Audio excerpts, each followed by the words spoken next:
Welcome back to Story Time with Nicola, and today I'm reading to you from underneath a canopy which we set up over our picnic table because we thought it was going to rain the other day. It didn't rain, but it's nice to have a little canopy which is a bit like a tent.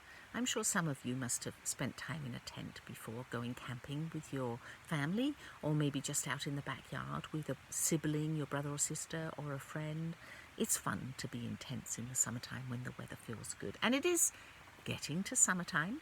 And one of the things we get in the summertime are berries. So today I wanted to read you Jamberry by Bruce Degen. And I'm reading this specially for my friend Leo, who just had major surgery and came through it like a champion. And part of why I think he did so well is because he's a major blueberry eater, aren't you, Leo?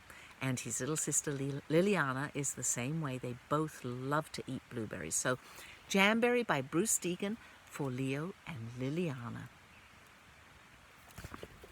1 berry, 2 berry, pick me a blueberry. Look at those blueberries there. Hatberry, shoeberry, in my canoeberry. Under the bridge and over the dam, looking for berries, berries for jam.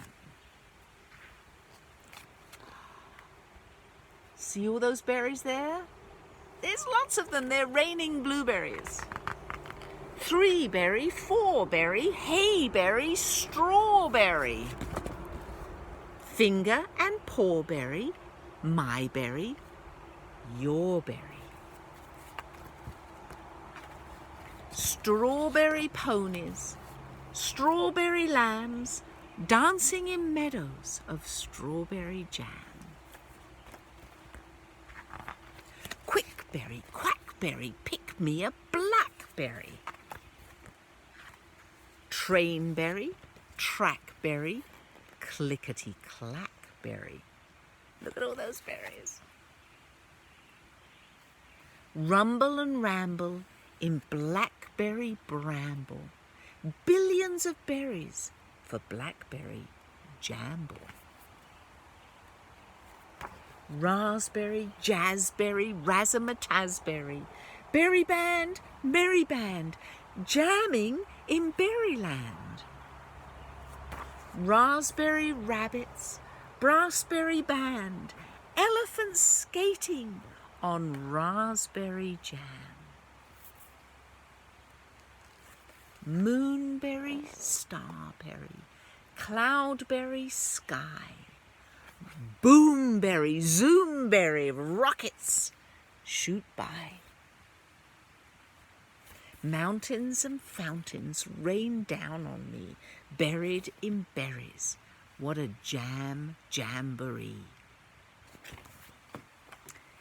And there's another book about berries that I like too. This one's specifically about blueberries. It's called Blueberries for Sal, and it was written by Robert McCloskey, and it's an older book, and it was written a while ago, and the drawings are done in black and white instead of colour. And it's about a little girl and her mum going picking berries on Blueberry Hill. So, one day, little Sal went with her mother to Blueberry Hill to pick blueberries. Little Sal brought along her small tin pail, and her mother brought her large tin pail to put berries in. "We will take our berries home and can them," said her mother. "Then we will have food for the winter." Little Sal picked berries and dropped them in her small tin pail. Kaplink, kaplank, kaplunk. She picked 3 more berries and ate them. Then she picked more berries and dropped 1 in the pail, kaplink, and the rest she ate.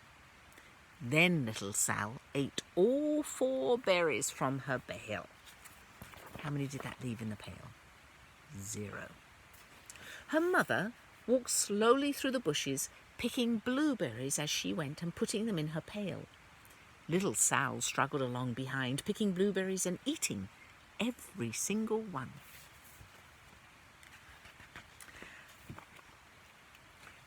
Little Sal hurried ahead and dropped a blueberry in her mother's pail. it didn't sound kaplink because the bottom of the pail was already covered with berries. She reached down inside to get her berry back. Though she really didn't mean to, she pulled out a large handful because there were so many blueberries right up close to the one she had dropped in. Her mother stopped picking and said, "Now, Sal, you run along and pick your own berries. Mother wants to take her berries home and can them for next winter." Her mother went back to her picking, but little Sal, because her feet were tired of standing and walking, sat down in the middle of a large clump of bushes and ate blueberries. And that's what she's doing there. And in the wild, that's how they grow, on bushes. And you grow up, I mean, they grow that way too on people's farms or in your backyard. But you find them in the woods, and they're little teeny tiny berries, but they're very flavorful. And other creatures like them too. On the other side of Blueberry Hill, Little Bear came with his mother to eat blueberries. "Little Bear," she said, "eat lots of berries and grow big and strong. We must store up food for the long, cold winter." Little Bear followed behind his mother as she walked slowly through the bushes eating berries. Little Bear stopped now and then to eat berries. Then he had to hustle to catch up. Because his feet were tired of hustling, he picked out a large clump of bushes and sat down right in the middle of them and ate blueberries.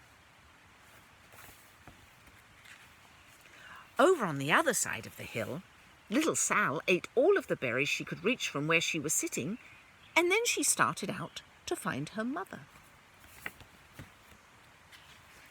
She heard a noise from around a rock and thought, "That is my mother walking along." But it was a mother crow and her children, and they stopped eating berries and flew away saying, "Caw, caw, caw." Then she heard another noise in the bushes and thought, "That is surely my mother, and I will go that way." But it was Little Bear's mother instead. She was tramping along eating berries and thinking about storing up food for the winter. Little Sal tramped right along behind her. By this time, Little Bear had eaten all of the berries he could reach without moving from his clump of bushes. Then he hustled off to catch up with his mother. He hunted and hunted, but his mother was nowhere to be seen. He heard a noise from over a stump and thought, "That is my mother walking along." But it was a mother partridge and her children. You see them down there? They stopped eating berries and hurried away. Then he heard another noise in the bushes and thought, "That is surely my mother. I will hustle that way." But it was little Sal's mother. Instead, she was walking along picking berries and thinking about canning them for next winter. Little Bear hustled along right behind her. Little Bear and little Sal's mother and little Sal and Little Bear's mother were all mixed up with each other among the blueberries on Blueberry Hill. Little Bear's mother heard Sal walking along behind and thought it was Little Bear, and she said, "Little Bear, munch, munch, eat all you gulp can possibly hold, swallow." Little Sal said nothing. She picked 3 berries and dropped them kaplink, kaplank, kaplunk in her small tin pail. Little Bear's mother turned around to see what on earth could make a sound like kaplunk. "Grumph!" she cried, choking on a mouthful of berries. "This is not my child. Where is Little Bear?" She took one good look and backed away. She was old enough to be shy of people, even very small people like little Sal. Then she turned around and walked off very fast to hunt for Little Bear. Little Sal's mother heard Little Bear tramping along behind and thought it was Little Sal. She kept right on picking and thinking about canning blueberries for next winter.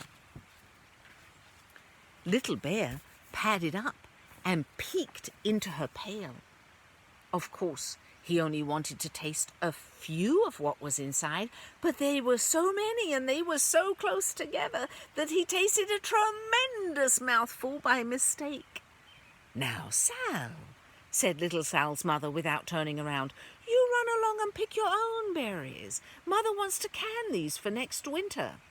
Little Bear tasted another tremendous mouthful and almost spilled the entire contents of the blueberry pail. Little Sal's mother turned around and gasped, "My goodness, you are not Little Sal? Oh, where is my child?" Little Bear just sat munching and swallowing and licking his lips. Little Sal's mother backed slowly away.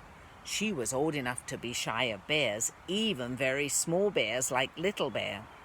Then she turned around and walked away quickly to look for Little Sal.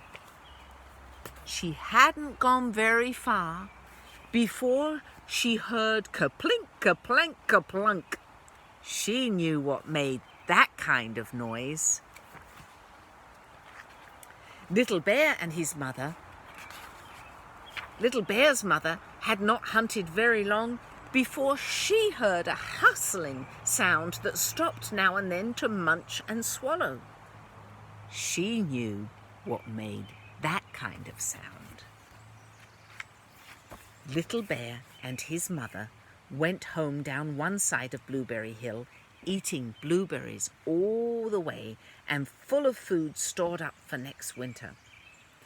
And Little Sal and her mother went down the other side of Blueberry Hill, picking berries all the way, and drove home with food to can for next winter. A whole pail of blueberries and 3 more besides. And there they are in the kitchen, getting ready to can them. And maybe you'll make jam with your parents or your oldest sibling and save that for next winter out of the berries. But meanwhile, enjoy your berries, maybe with a little bit of ice cream. And I'll see you next time. Bye-bye.